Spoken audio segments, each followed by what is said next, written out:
let's talk about this. The offensive line was bad against the Bills. Now, surprisingly enough, we didn't give up a sack, but we did have quarterback pressures and obviously, quarterback hurries. But overall, we did not give up a sack, and that's really the storyline of everything. I think the best comment I got during my live stream of the Bills versus Bengals game was someone said Alex Kappa, more like Alex can't stop S word. That's what's the best thing I heard during my live stream, because yeah, he came in here at a 38.8 pass blocking grade with a 6.12 pass rushing allowed. Now, keep in mind, again, grades aren't everything. At the end of the day, no player is going to play perfect every single play. It's just a fact of the matter is.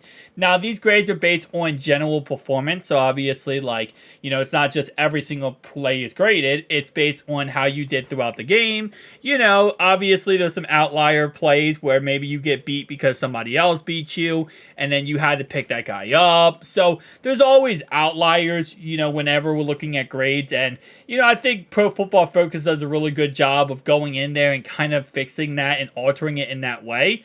But for the most part, so I will say, for example, your grade 61.2 for Teddy K here, you could say in theory, could you bump that up to a 62, 63, and maybe they're just harshly grading him? Yes. Could you bump that down to like a 59, 58?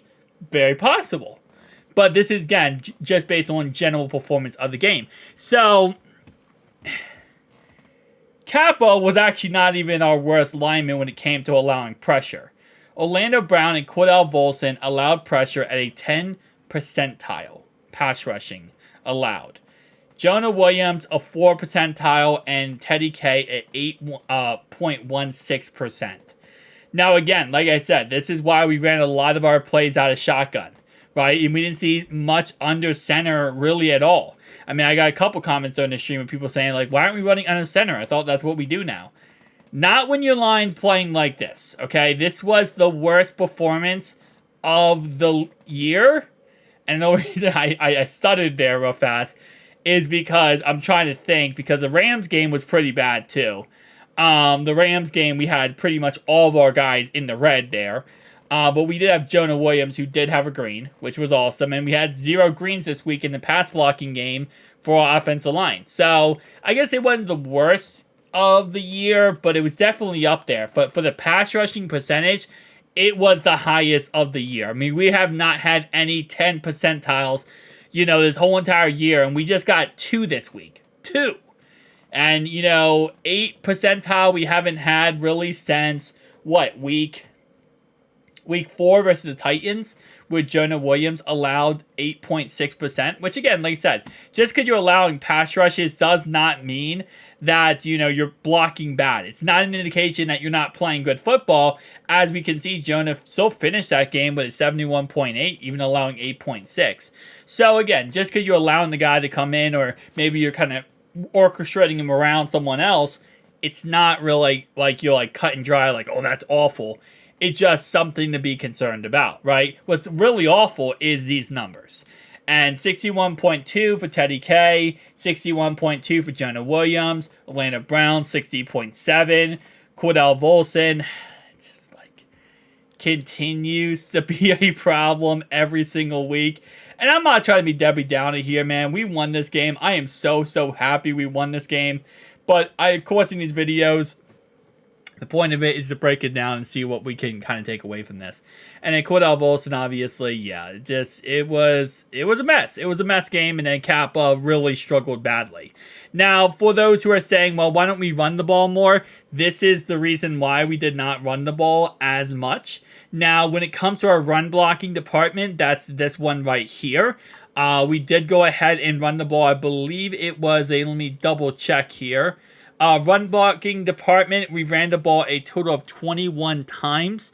Well, 22 times, I believe. It's 21 blocking snaps we have for the guys set up here. But as you can see, I did add T. Higgins because I was not going to leave him out of here. He had 17 blocking snaps. Let me see. 17.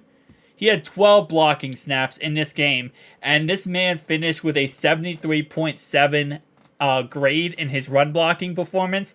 He is an amazing run blocking wide receiver. So out of respect for that, I was not going to leave him off this list. He was our best run blocking offensive player this week, and he played absolutely dominant football, and I got to give him all the credit in the world for that. Now, for other than that, Kappa, who was the worst pass blocking guy, was actually one of our best, well, literally our best offensive lineman in the run blocking game. At 69.2, he played a really great game when we did run the ball. Again, we did run the ball a total of 21 times, 22 times if you're including Joe Burrow scrambles. But yes, he was actually pretty dang good in the run blocking game.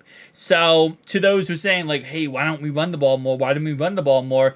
Well, it's because of the last three guys on this list here. So, Orlando Brown played pretty good, 68.9, who again, he struggled when it came to the pass blocking. But Jonah, Teddy K, and Cordell Volson all put up 54 to 55 numbers in the run blocking game. And that's really where you're going to see us struggle a lot when it comes to running the football, because that second half. And I'll be honest with you, if we just looked at first half last week, these numbers would look so much better. These numbers right here, whoa, they would look so much better. But there's a reason why we scored 0 points in the third quarter, guys. There's a reason why we scored, what we scored in the fourth quarter? 8 points? I'm going to double check that. I believe we scored 8 points in the fourth quarter. I don't have the stats up here right now, but I believe we scored, I want to say we scored 7 points in the, no wait, we kicked a field goal, right? So we went to halftime up 14 to 10. So 10 points in the fourth quarter. Okay, I'm pulling up the game right here. We scored 3 points in the second half. That's right. We were up 21 to 7 going at halftime. I forgot about that last touchdown.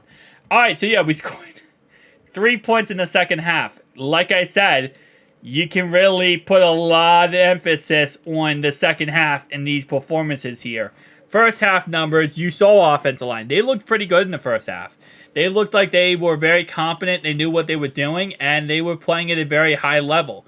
And then the second half, it just all fell apart. By the way, they did actually get technically 1 sack. They got 2 half a sacks. So Jordan Phillips and Leonard Floyd actually combined for half a sack each. So they finished with 1 sack total.